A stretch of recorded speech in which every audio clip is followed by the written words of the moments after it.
Says President Trump will, quote, not be safe on Earth, one day before the one-year anniversary of the U.S. taking out Iran's top general, Qasem Soleimani, in Baghdad.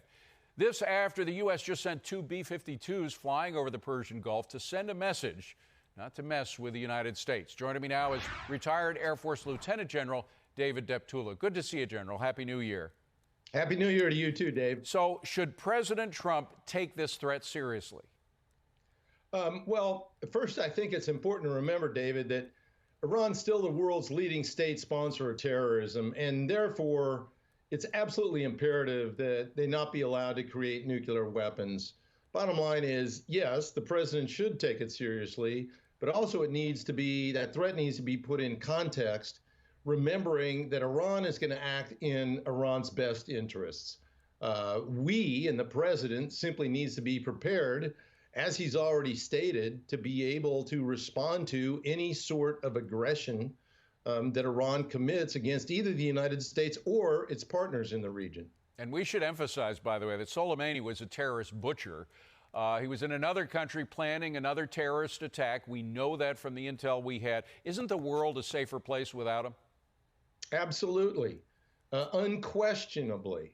And if you take a look at the events over the last year, Iran has been relatively, and I say that relatively, put in its place as a result of the actions that President Trump has taken.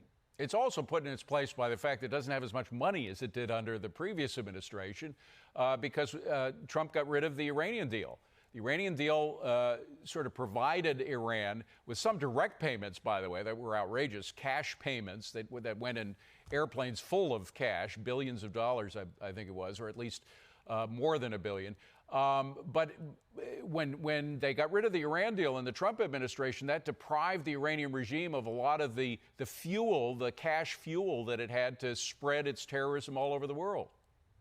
No, that's absolutely right, David. And then you put on top of that the removal of some of the top leaders of Iran's nuclear development program, the COVID situation that complicated that, and then, as you mentioned, the economic pressures that were a result of the sanctions that have been imposed on Iran. Well, we got a new administration coming in that was, we know, is sympathetic to the Iran deal. John Kerry's not going to be dealing specifically with that. He's in the administration, but of course, Biden was the VP under Obama when that deal was made. So are the Iranians thinking that, oh boy, here we go again, we'll be able to get all the money that we did during the last administration and maybe onto the races with a nuclear bomb?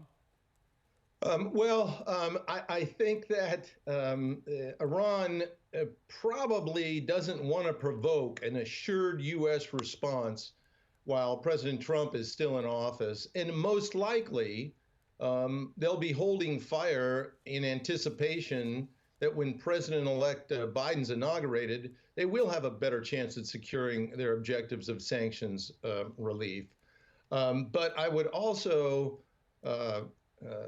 state that the nominees of the Biden defense and the state leadership teams are very aware of Iranian expectations. And if they're smart, they'll avoid the missteps that President Obama and his team took with the original Joint Comprehensive Plan of Action, or JCPOA nuclear deal. And very quickly, I'm just wondering, will the Iranians test the Biden administration? They usually do test a new administration, or since they know how he thinks, because he was part of the previous administration, will they try to sweet talk him into another Iranian deal? Very quickly.